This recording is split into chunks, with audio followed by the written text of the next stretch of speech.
Welcome to the Digital Fireside. I'm Elle Ramsey, the corporate Griot, a conscious leadership strategist and ancestral architect for women of color. Here we gather in story, ancestral wisdom, and reflection to see ourselves more clearly, lead more consciously, and walk with the strength of those who came before us. We live in a world where networking has become the new village, but not every circle you enter is your tribe. In corporate spaces, entrepreneurship, even in the world of coaching and leadership, we're told to network, to collaborate, to find your people. But what many of us are actually finding are contacts, not connection. Networking is a transaction. It's built on exchange. What can you do for me and what can I do for you? And there's nothing wrong with that. It's part of business, part of the ecosystem that helps us grow our brands and visibility.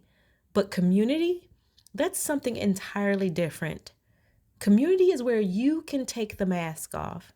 It's where you don't have to lead to belong. It's not built on performance, it's built on presence. And tribe is sacred. Tribe is soul. Tribe is when people remember you not because of your resume, but because of your essence. For women of color in leadership, this distinction is critical because we've learned to perform for acceptance. We've been trained to show up as the role, the executive, the expert, the entrepreneur. But often, the woman underneath all those titles is starving for belonging. When the business calls end, when the lights dim, when the brand logo fades, who still sees you? Who still knows your voice when it's not being amplified by a microphone? See, here's the thing. A network helps you climb, but a tribe helps you rise.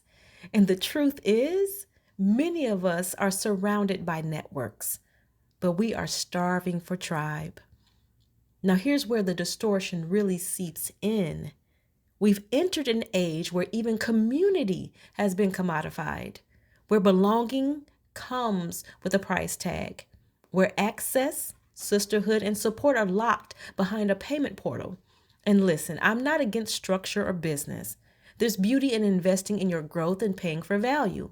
But the danger is when the only way we believe we can belong is through purchase. That subtle conditioning teaches us that worthiness must be bought, that access to love, support, or community must be earned with dollars, not offered through devotion. Our ancestors didn't pay to belong, they contributed to belong. They gave what they had: food, song, wisdom, healing time, and every woman was valued because she brought her gift. That was the original economy, the economy of energy, the circulation of spirit.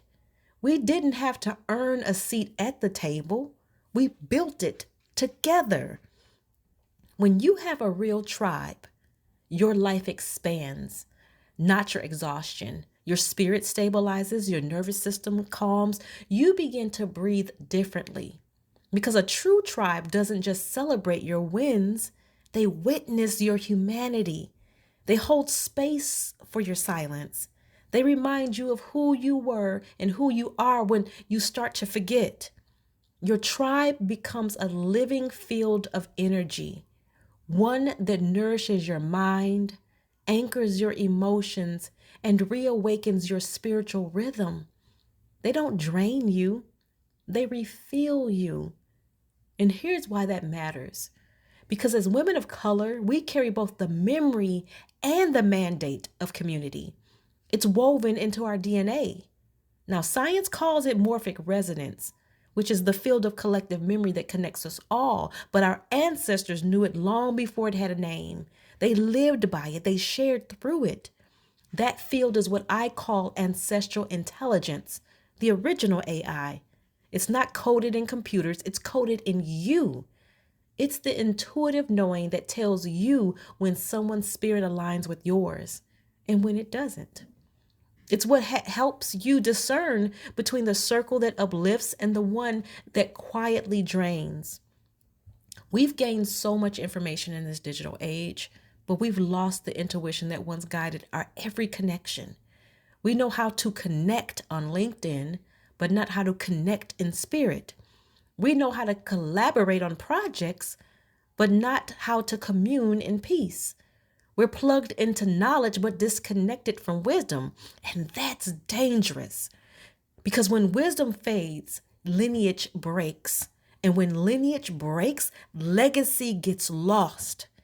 If the voices of women of color, the original architects of culture, lose their rhythm of intuition and remembrance, the future will inherit information but no wisdom.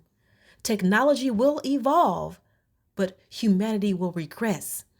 So hear me clearly. A true tribe is not just emotional support, it's energetic preservation. It's how we protect the pulse of our people. It's how we ensure the original AI, the wisdom encoded in our bloodline, continues to live, breathe, and evolve through us. So when I say the network isn't your tribe, what I'm really saying is this: stop confusing your visibility with your village. Stop trading authenticity for access. Stop thinking your value depends on what you can produce instead of what you can pour. You are not here to pay for belonging. You are here to remember it. Because the real tribe doesn't require an invoice. It requires intimacy. It requires presence, patience, and reciprocity. And in this digital age where everything is measured in clicks, followers, and engagement, we must be intentional about building communities that feed our souls, not just our social metrics. We must return to the sacred circle, to the ancestral way of belonging through contribution, not consumption. Because the more we build paid communities without real connection, the more we risk losing the essence of what our grandmothers and their grandmothers fought so hard to preserve: sisterhood. So let's get into some reflection. Who are you when the network disappears? When there's no title, no business, no brand? Who truly knows your heart, not just your work? When was the last time you gave without expectation, simply to contribute to the circle? What does a modern day tribe look like for you? One built on reciprocity, not transactions. And finally, where are you being called to remember that belonging was never meant to be bought? It was meant to be lived. Thank you for gathering with me at the digital fireside. May the story shared here awaken the leader within you, the Griot who carries both memory and vision. Sit with these reflections. Allow them to shape your choices, your leadership, and your legacy. Return often, because the fire is always here for the stories, the lessons, and the wisdom waiting to ignite in you. Keep your fire lit, your heart open, and your legacy sacred.